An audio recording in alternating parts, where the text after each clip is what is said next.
ചിപ്പിക്കൂവിൻ്റെ വിത്താണ്. ഇത് 300 ഗ്രാമാണ്. ഇതുകൊണ്ട് ഞങ്ങൾ ചിപ്പിക്കൂവിൻ്റെ ബെഡ് തയ്യാറാക്കുന്ന വിധമാണ് കാണിക്കുന്നത്. ഇത് വൈക്കോല്. ഈ വൈക്കോല് 12 മണിക്കൂർ വെള്ളത്തിൽ, പച്ചവെള്ളത്തിൽ ഇട്ട് വെക്കണം. അതിൻ്റെ ശേഷം ഈ വൈക്കോലിൻ്റെ ആ വെള്ളം ഒഴിവാക്കി 2 പ്രാവശ്യം കഴുകിയതിന് ശേഷം നന്നായിട്ട് പുഴുങ്ങണം. ആവിയാറ്റും ചെയ്യാം, അല്ലാതെ നെല്ല് പുഴുങ്ങും പോലെ പുഴുങ്ങും ചെയ്യാം. 3/4 മണിക്കൂർ അല്ലെങ്കിൽ 1 മണിക്കൂർ, മിനിമം 3/4 മണിക്കൂറെങ്കിലും പുഴുങ്ങണം. പുഴുങ്ങിയ ശേഷം അത് വെള്ളം ഊറ്റി വാർന്ന ശേഷം ഒരു ഷീറ്റ് വിരിച്ച് അല്ലെങ്കിൽ ടേബിളിന്മേൽ ഡെറ്റോൾ വെള്ളം ഉപയോഗിച്ച് അത് സ്റ്റെറിലൈസ് ചെയ്ത ശേഷം അവിടെ പരത്തിയിടുന്നു. അതാണ് ഇപ്പം ഇതിൻ്റെ പാകം എന്ന് പറയുന്നത്. ഒരു കൈ വെച്ചിട്ട് ഈ വൈക്കോല് പിടിക്കുകയാണെങ്കിൽ ഇങ്ങനെ പിഴിയുമ്പോൾ വെള്ളം വറ്റാൻ പാടില്ല. എന്നാൽ കയ്യിൽ നനവ് വേണതാണ്. അതാണ് ഇതിൻ്റെ അളവ്. ഇനി ഞങ്ങൾ ഇത് ബെഡ് ചെയ്യാൻ വേണ്ടി നിൽക്കുക. ഇതിന് വേണ്ടി ഇതുപോലെയുള്ളൊരു കവർ എടുത്ത് ഇതിൻ്റെ ഈ വശമല്ല, അടിവശത്ത് ഇതുപോലെ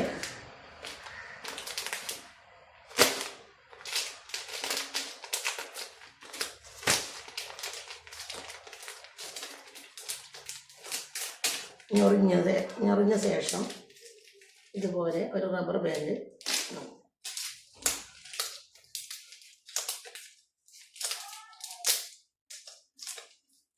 ഇതുപോലെ.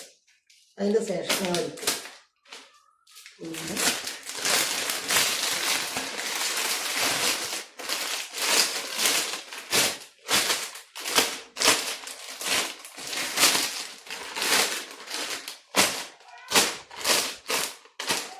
ഇതേപോലെയാണ്. അതിന് ശേഷം ഇങ്ങനെ ആക്കിയ ശേഷം ഈ വിത്ത് ഒരു പിടിയെടുത്ത് ഇതിൻ്റെ അടിവശത്ത് ഇടുക. അതിനുശേഷം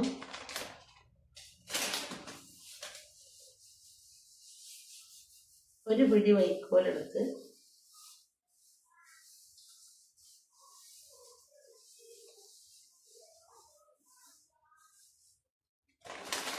അടിവശത്ത് തെരിക രൂപത്തിൽ വെക്കുക.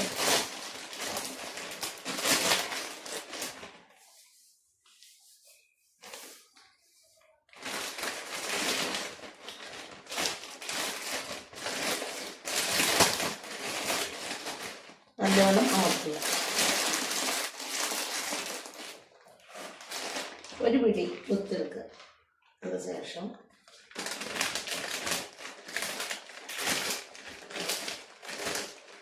ഈ സൈഡിലൂടെ ഇതുപോലെ പിടിച്ച് ഇതേപോലെ കുത്തുക. മുകളിൽ കുറച്ചിടുക. വീണ്ടും അതുപോലെ തന്നെ ഒരു പിടി വൈക്കോലെടുത്ത് തെരിക രൂപത്തിലാക്കിയ ശേഷം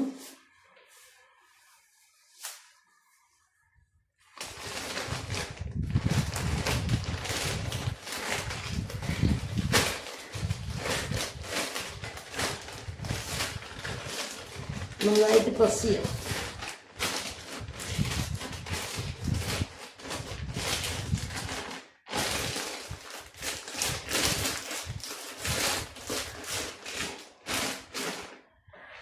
വീണ്ടും ഒരു പിടി വിത്തെടുത്ത് ഇതുപോലെ കൊടുക്കും. സൈഡിലൂടെയാണ് ഇടേണ്ടത്.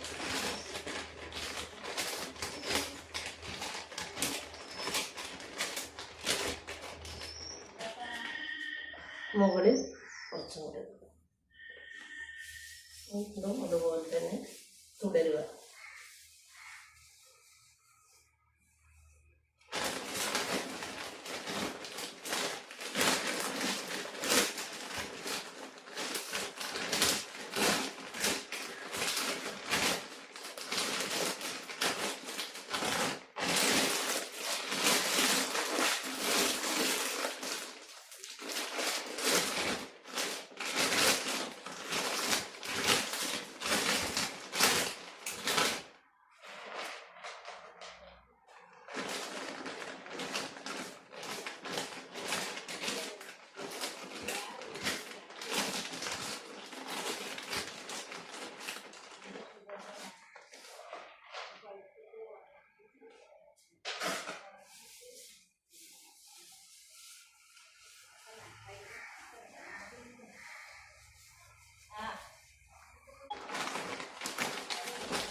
ഇത്രയും ആയ ശേഷം ഒരു മുട്ട് സൂചി എടുത്തതിന് ശേഷം ഇത് ഒന്നുകിൽ തിളച്ച വെള്ളത്തിൽ അല്ലെങ്കിൽ വെറ്റ വെള്ളത്തിലിട്ട് സ്റ്റെറിലൈസ് ചെയ്തിട്ട് ഇതുപോലെ കുത്തി കൊടുക്കണം.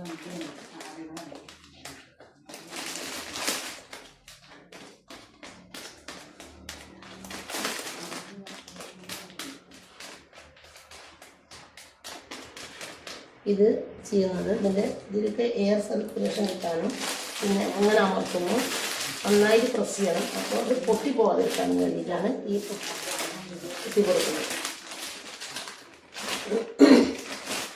അങ്ങനെ അമർത്തിയ ശേഷം ഇതുപോലെ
ഇതുപോലെ ലെയറായിട്ട് കവറിൻ്റെ മുകൾ വശം വരെ ഇതുപോലെ ഇത് തുടരുക.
റബ്ബർ ബാൻഡ് എടുത്ത് ഇതുപോലെ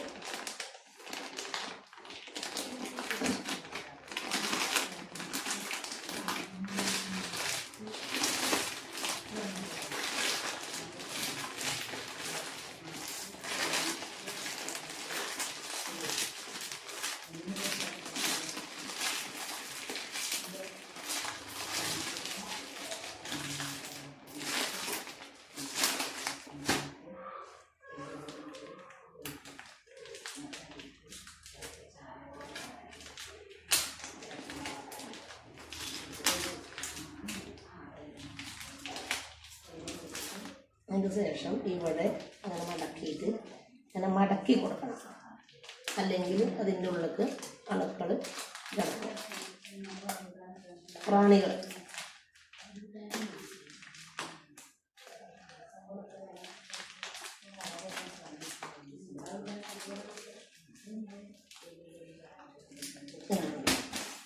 രണ്ട് ബെഡ് ഉണ്ടാക്കി. ഒരു ബാഗ് 300 ഗ്രാമിൻ്റെ ഒരു ബാഗ് വിത്തുകൊണ്ട് 2 ചിപ്പിക്കൂരിൻ്റെ ബെഡ് ഉണ്ടാക്കി. ഇത് ഇങ്ങനെ കൊണ്ടുപോയിട്ട് അങ്ങനെ നല്ല വൃത്തിയുള്ള ഒരു പ്രതലത്തിൽ ഡാർക്ക് റൂമിൽ വെക്കുക 15 ദിവസം. ആ 15 ദിവസം കഴിഞ്ഞതിന് ശേഷം അത് മൊത്തം 15 ദിവസം കഴിയുമ്പോൾ മൊത്തം വെള്ള കളറ് ഇതിൽ മൊത്തം പൂപ്പൽ വന്ന് വെള്ള കളറായിട്ടുണ്ടാകും. മൈസീരിയ മൊത്തം പകർന്നിട്ട് അതിന് ശേഷം അത് ഇങ്ങനെ എടുത്തിട്ട് വേറെ ഒരു റൂമിലേക്ക്, അതായത് റൂം നല്ല വൃത്തി വേണം, പെട്രോളൊക്കെ തേച്ച് നല്ല വൃത്തിയില്ല റൂമിലേക്ക് അവിടെ ഒരു ഉളി വെക്കുക, അല്ലെങ്കിൽ നല്ല വൃത്തിയിൽ സ്റ്റാൻഡ് വെച്ച് അതിൽ വെക്കുക. അതിൽ വെച്ച ശേഷം ഒരു പുതിയ ബ്ലേഡ് എടുത്തിട്ട് അത് ഡെറ്റോളിലോ തളച്ച വെള്ളത്തിലോ സ്റ്റെറിലൈസ് ചെയ്തതിന് ശേഷം ഇവിടെ വിലങ്ങിന് 1 ഇഞ്ച് നീളത്തിൽ വിലങ്ങിന് ഇവിടെ ഒരു വരടുക, അതുപോലെ ഇവിടെ ഒന്ന്, അതുപോലെ ഇവിടെ ഒന്ന്, ഒരേ ലെവലിട്ടാൽ കീറിപ്പോരും. പിന്നെ വീണ്ടും ഇതുപോലെ ഒന്ന്, ഇവിടെ ഒന്ന്, ഇവിടെ ഒന്ന്, ഇവിടെ ഒന്ന്, ഇതുപോലെ ഇങ്ങനെ വിട്ട് സ്ഥലങ്ങളിൽ ഓരോ ഹോൾ ഒന്നായിട്ട് വരഞ്ഞു കൊടുക്കുക, ബാനറിന് വരയും പോലെ. അതിന് ശേഷം ഈ വെള്ളം മൊത്തം വെള്ള കളർ വന്ന് മൈസീരിയ വന്ന ശേഷം എന്ത് ചെയ്യുക, 2 നേരം സ്പ്രേ ചെയ്ത് കൊടുക്കുക. ഒന്നുകിൽ സ്പ്രെയർ ബോട്ടിൽ അല്ലെങ്കിൽ ഒരു പ്ലാസ്റ്റിക്കിൻ്റെ ബോട്ടിലിന് ഇതുപോലെ മുട്ട സൂചിയോട് ഹോൾ ഉണ്ടാക്കിയിട്ട് അതുകൊണ്ട് സ്പ്രേ ചെയ്ത് കൊടുക്കുക 2 നേരം. നല്ല ചൂടുള്ള സമയമാണെങ്കിൽ 3 നേരം നനച്ചാൽ കുറച്ചും കൂടി നന്നായിരിക്കും. അങ്ങനെ നനച്ച് കഴിഞ്ഞാൽ ഒരാഴ്ചൻ്റെ ഉള്ളിൽ, ചില വിത്താണെങ്കിൽ 2 ദിവസം കഴിഞ്ഞാൽ തന്നെ ഉണ്ടാവും. നമ്മൾ ഈ ബ്ലേഡ് കൊണ്ട് കീറി കൊടുത്താൽ തന്നെ ചെറിയ പൂവിൻ്റെ ചെറിയ മുട്ട് വരും. എന്നാലും നനച്ചു കൊടുക്കുക. 2ാമത്തെ ദിവസം ആ മുട്ട് കുറച്ചും കൂടെ വലുതാവും. 3ാമത്തെ ദിവസം നന്നായി വിരിഞ്ഞ് ഒരു നല്ലൊരു മഷ്റൂമായി വരും.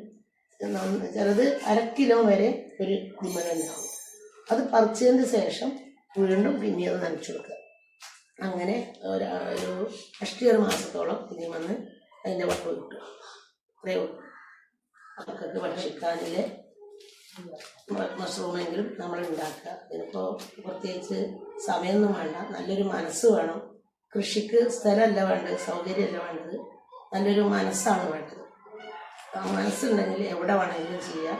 അപ്പോൾ അങ്ങനെ ഒരു പാക്കറ്റ് വിത്ത് കൊണ്ടെങ്കിലും ചെയ്തിട്ട് എല്ലാ വീട്ടമ്മമാരും അവനാൻ്റെ മക്കൾക്കില്ലേ നല്ല ഭക്ഷണം, മരുന്നടിക്കാത്ത ജൈവമായിട്ടുള്ള ഭക്ഷണം കഴിച്ചാൽ അതിൻ്റെ പ്രതിഫലം കിട്ടും. നമുക്ക് നല്ല ആരോഗ്യവും മക്കൾക്കെല്ലാം കിട്ടും. പിന്നെ അങ്ങനെയൊക്കെയാണ് പറയാനുള്ളത്. ഓക്കെ.